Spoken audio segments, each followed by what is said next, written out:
नमस्कार। माली समाचार हिंदी में आपका स्वागत है। मैं दिनेश माली। चुनाव से पहले महायुति में तकरार, शरद गुट का दावा, गठबंधन से अजित पवार को बाहर कर रही है भाजपा। आइए जानते हैं विस्तार से। महाराष्ट्र में विधानसभा चुनाव को लेकर तैयारियां सभी पार्टी की तरफ से की जा रही है।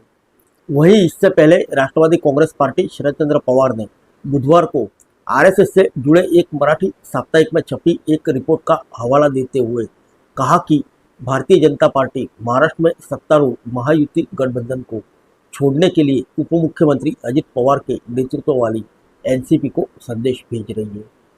दरअसल साप्ताहिक विवेक की रिपोर्ट में कहा गया है कि 2023 में एनसीपी के साथ गठबंधन के बाद जनता की भावनाएं भारतीय जनता पार्टी के खिलाफ हो गई थी, जिसके कारण हाल ही में महाराष्ट्र में हुए लोकसभा चुनाव में भगवा पार्टी का प्रदर्शन खराब रहा।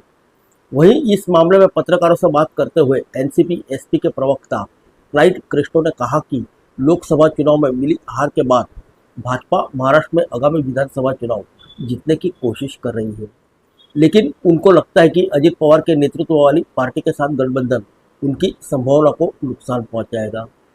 एनसीपी एसपी के प्रवक्ता ने दावा किया है कि वास्तविकता यह है कि महाराष्ट्र के लोगों ने बड़े पैमाने पर एनसीपी सपा के पक्ष में मतदान किया।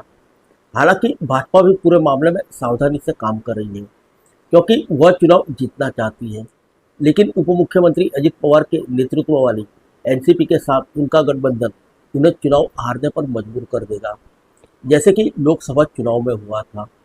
साप्ताहिक विवेक में छपा लेख उन तरीकों में से एक है जिससे भाजपा अजित पवार से खुद को दूर करने की कोशिश कर रही है और शायद किसी न किसी तरीके से उन्हें महायुति छोड़ने के लिए कह रही है। एनसीपी प्रवक्ता ने कहा कि आरएसएस से जुड़े प्रकाशन ने कुछ सप्ताह पहले भी इस तरह की सामग्री वाला और एक लेख लिखा था। क्रेस्टो ने तर्क दिया कि महाराष्ट्र के मतदाताओं ने भाजपा के एनसीपी और मुख्यमंत्री एकनाथ शिंदे के नेतृत्व वाली शिवसेना के साथ गठबंधन को स्वीकार नहीं किया है।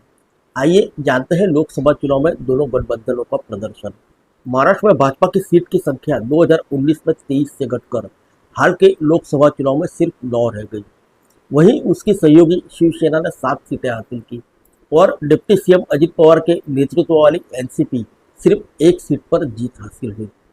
इसके विपरीत विपक्षी महाविकास आघाड़ी, जिसमें शिवसेना, यूबीटी, एनसीबी एसपी और कांग्रेस शामिल है, उन्होंने शानदार प्रदर्शन किया और 48 में से 30 सीटें जीती। फिर मिलेंगे अगले बुलेटिन में अन्य किसी खबर के साथ। तब तक के लिए इजाज़त दीजिए। नमस्कार।